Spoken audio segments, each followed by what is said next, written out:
Les había comentado al comienzo de que teníamos programado para la segunda mitad un contacto con nuestro embajador en Túnez y también quien fuera durante varios años viceministro de Relaciones Exteriores para África, profesor Reinaldo Bolívar, a quien damos la bienvenida. Es de noche allá en Túnez y a quien agradecemos de antemano la disponibilidad para concedernos esta conversación a Venezuela News Radio 104.9 FM. Muy buenas tardes desde Caracas, muy buenas noches, profesor Reinaldo Bolívar.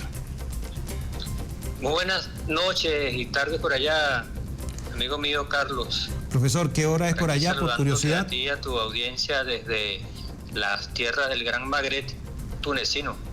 Profesor, por curiosidad, aquí son las 2:32 de la tarde. ¿Qué hora es allá? Aquí son las 7:33. 5 horas, ¿no? Sería entonces como 5 horas de diferencia respecto a nuestro país. Así es. Profesor, queremos aprovechar los minutos de esta conversación con usted para hablar justamente sobre la actualidad del África. Hay una nota que me llamó mucho la atención, que fueron sobre las declaraciones recientes del canciller de Malí, quien advierte, quien alerta a la comunidad internacional sobre el rol tóxico, nocivo de Ucrania, un país del este de Europa involucrado en el conflicto de la OTAN en contra de Rusia a través de Ucrania. También involucrados en el apoyo a grupos armados terroristas en el Sahel contra países como Malí, también Burkina Faso, entre los casos que podemos mencionar. Y la pregunta va, ¿por qué Ucrania, país de Europa del Este, estaría interesado en involucrarse en acciones de desestabilización en contra de gobiernos africanos, en particular de la zona del Sahel? Sí.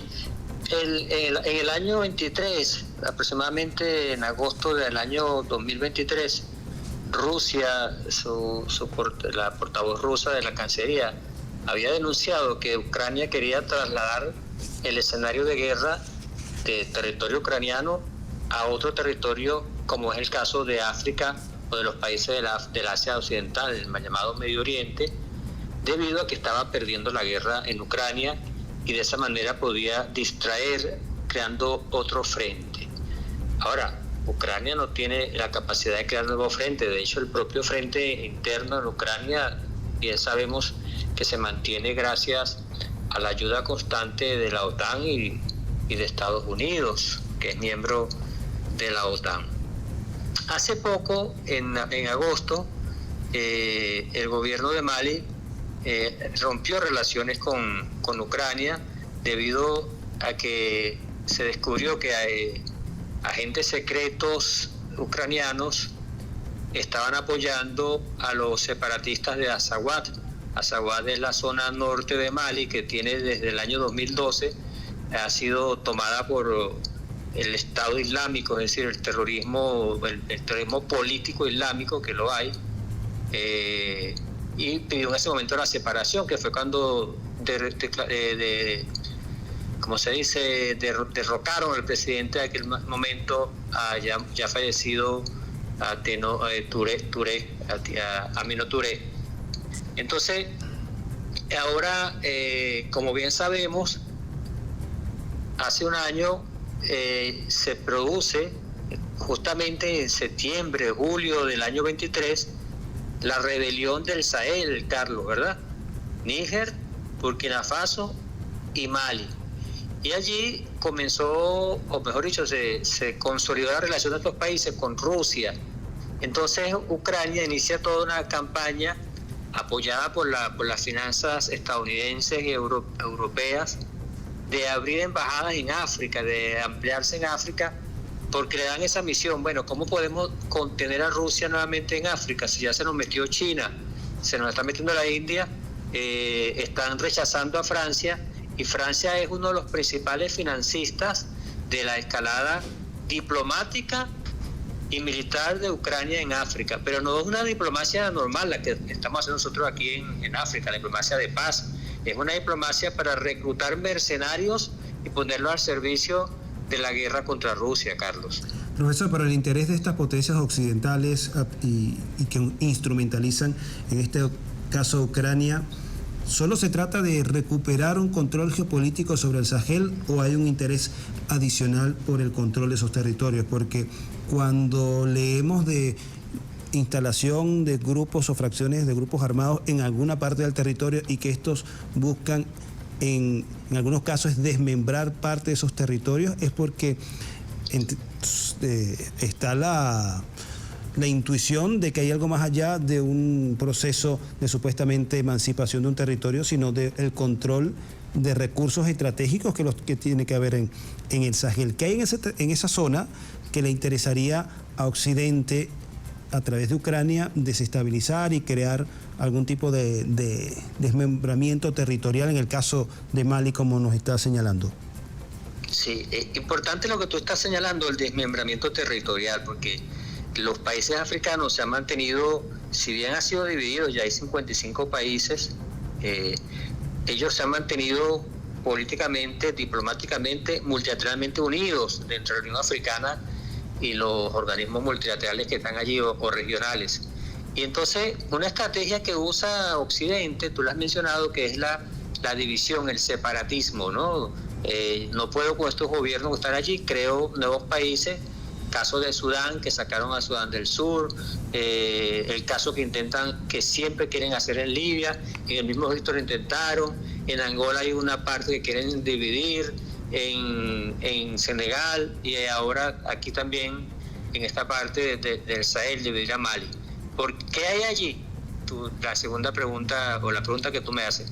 Mira, en el Sahel hay una gran cantidad de minerales, lo que llaman estratégicos y tierras raras, minerales, y no solamente que siempre nombramos el uranio, no, allí hay uranio, allí hay manganeso, allí hay aluminio, allí hay oro, allí hay tierras importantes para desarrollo de telecomunicaciones, lo que llamadas tierras raras. Y de armamento, entendemos, ¿no? Para la industria militar. Agua subterránea como tal, allí también hay minerales fósiles, petróleo e hidrocarburos, es muy importante. Y entonces, y también hay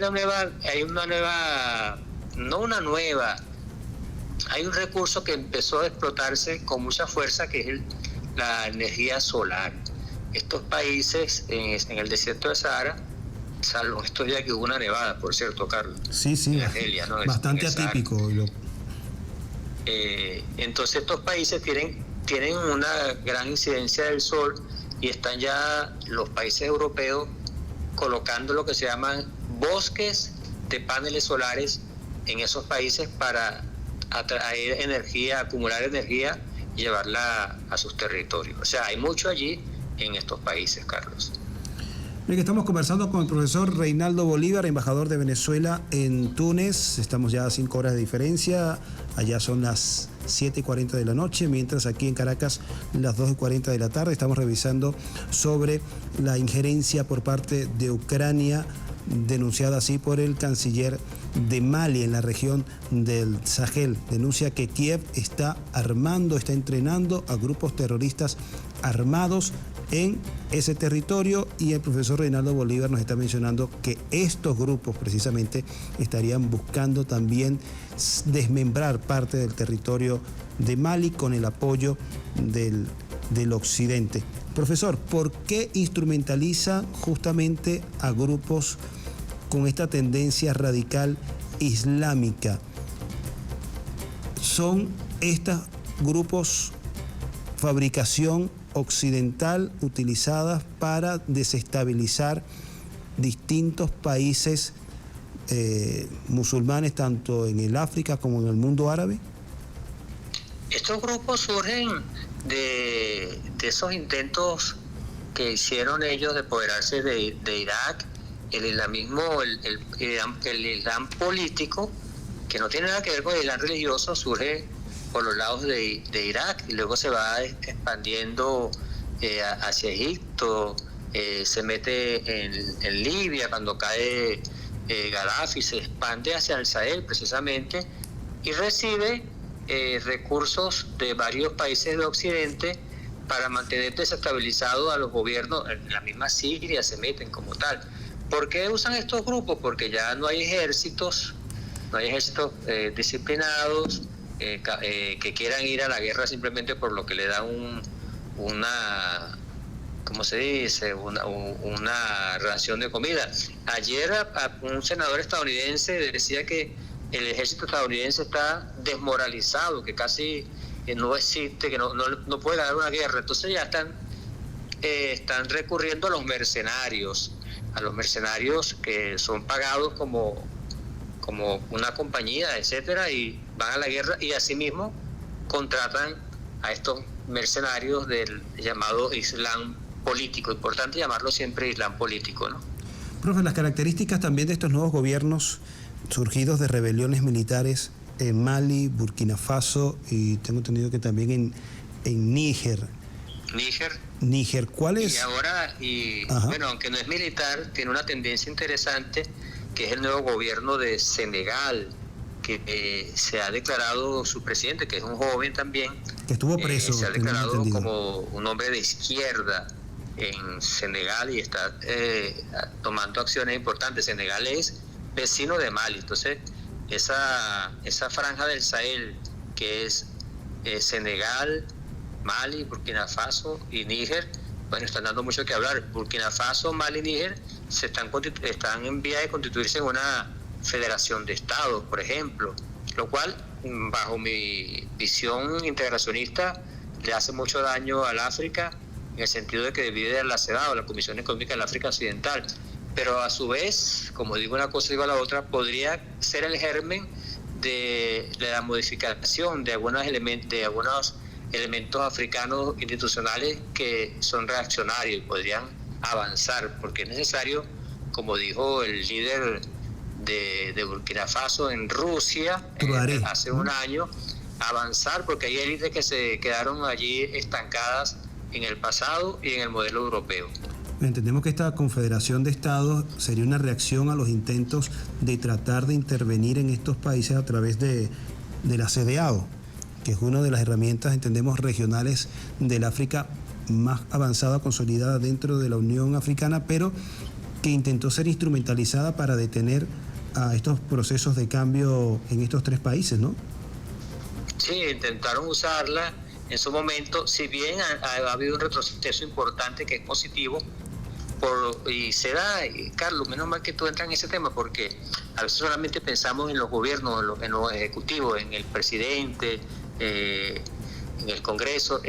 Resulta que el presidente de Nigeria había pedido avanzar militarmente sobre Níger, Mali y Burkina Faso, porque él era el presidente pro tempore de la CEDAW, pero se vino encima una reacción popular de los Ibos. Los Ibos son un grupo étnico que habita la frontera Nigeria, y son millones y millones. Entonces fue tan grande esta reacción y la reacción también de los religiosos islámicos que las decisiones se fueron diluyendo. Entonces la reacción popular también es muy importante, y en estos países africanos la reacción de los grupos étnicos que no son fronterizos, es decir, los Ibos están tanto en Níger, 3, 4 millones, como en Nigeria, 40 millones, y son Ibos, son hermanos, no simplemente paisanos, es que son hermanos, son parientes, no es así como no, yo te digo mi hermano Carlos, entonces de verdad son hermanos.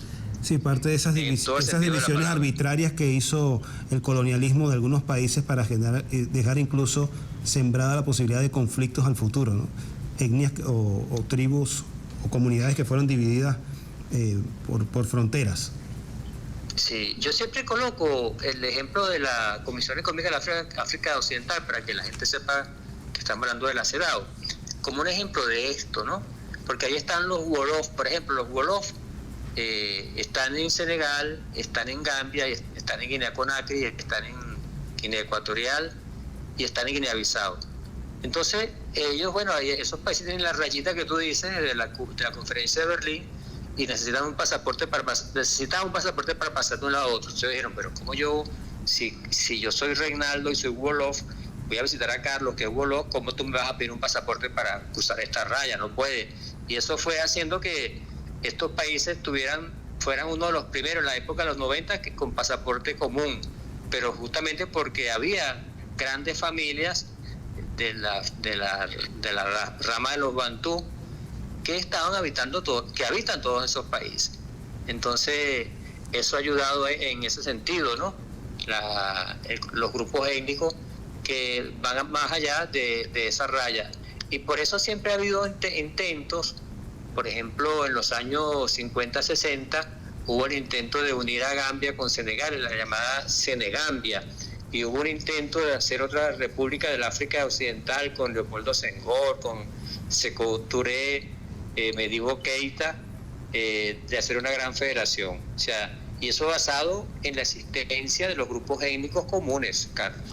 Profesor, fascinante esta parte de la historia que desde este lado del mundo ignoramos, y teniendo conciencia de que hay mucha historia común de América Latina con el África, y que bueno, que es fascinante y es interesante poder aproximarnos a ese conocimiento a través de esta entrevista, esta conversación en las radios, cuando son las 2:48 de la tarde, en sintonía de En Contexto Radio por la 104.9 FM. Estamos conversando con el profesor Reinaldo Bolívar, embajador de Venezuela en Túnez. Profe, también quería conversar con usted, preguntarle sobre el peso específico, el peso geopolítico que está adquiriendo el África en esta nueva onda, en esta nueva arquitectura que es o movimiento hacia un nuevo orden mundial multipolar.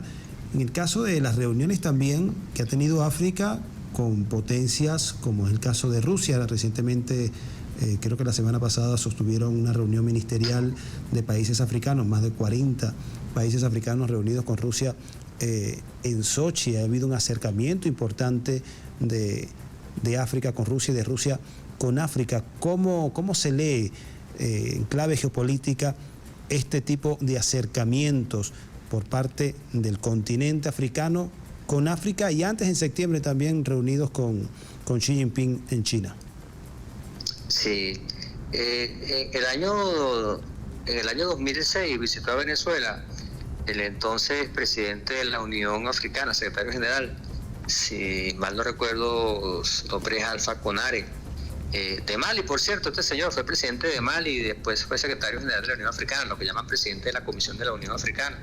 Y él le decía al presidente Hugo Chávez, yo estaba presente en esa reunión, él decía, para el 2020 África, para bien o para mal de la humanidad, va a ser el epicentro económico del mundo. Y casi se acercó, porque ahora es un epicentro económico y político.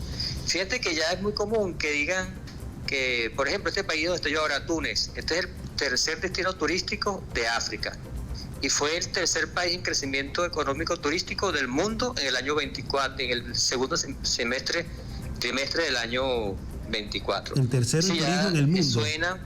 ¿Cuáles serían? Y luego se van acercando. El año pasado hubo esa cumbre presidencial entre los países africanos con Putin, y entonces también el pulso en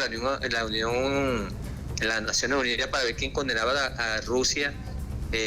Unos cuantos de ellos lo hicieron y luego se fueron retirando, como es el caso de Mali y esa misma cumbre. Y ahora esta reunión ministerial de la semana pasada, que es un seguimiento a esa cumbre presidencial del año 23. Vemos, por ejemplo, lo estratégico, Carlos, el caso del grupo BRICS.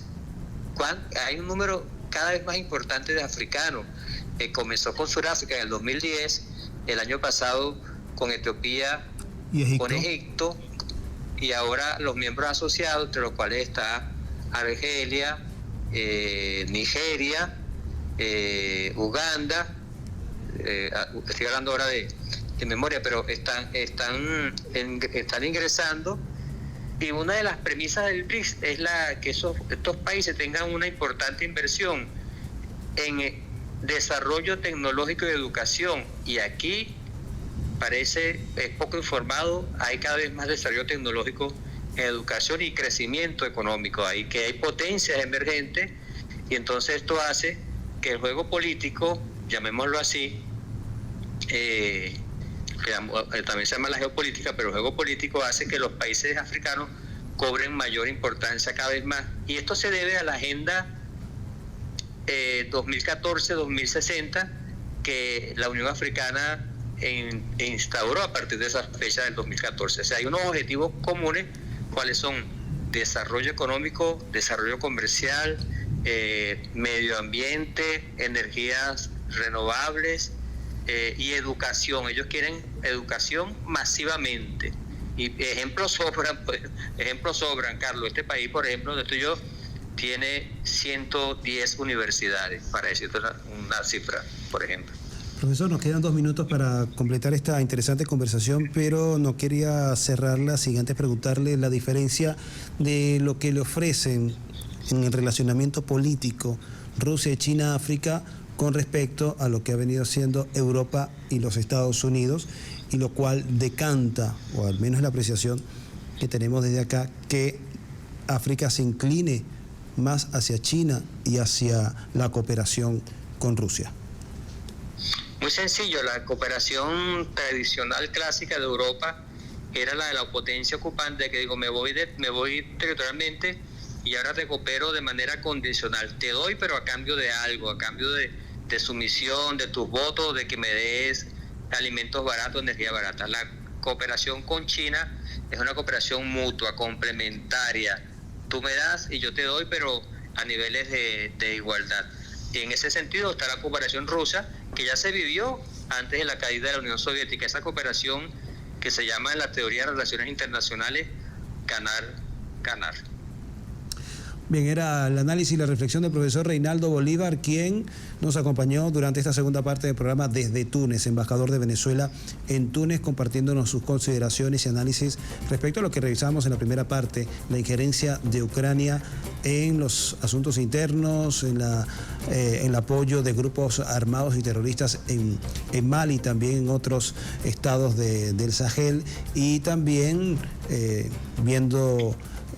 analizando lo que es ya el peso geopolítico que viene adquiriendo con mayor envergadura el África en esta nueva dinámica conocida como nuevo orden mundial, y cómo se ha venido integrando también a través de mecanismos que vienen tomando una gran importancia y relevancia mundial, como es el BRICS, poniendo el resaltador en los países del África que forman parte del núcleo de miembros plenos del BRICS, y también aquellos que se han incorporado como socios, con la probabilidad de que esto sea la antesala para que una vez estén plenamente en condiciones preparados para sumarse como miembros plenos.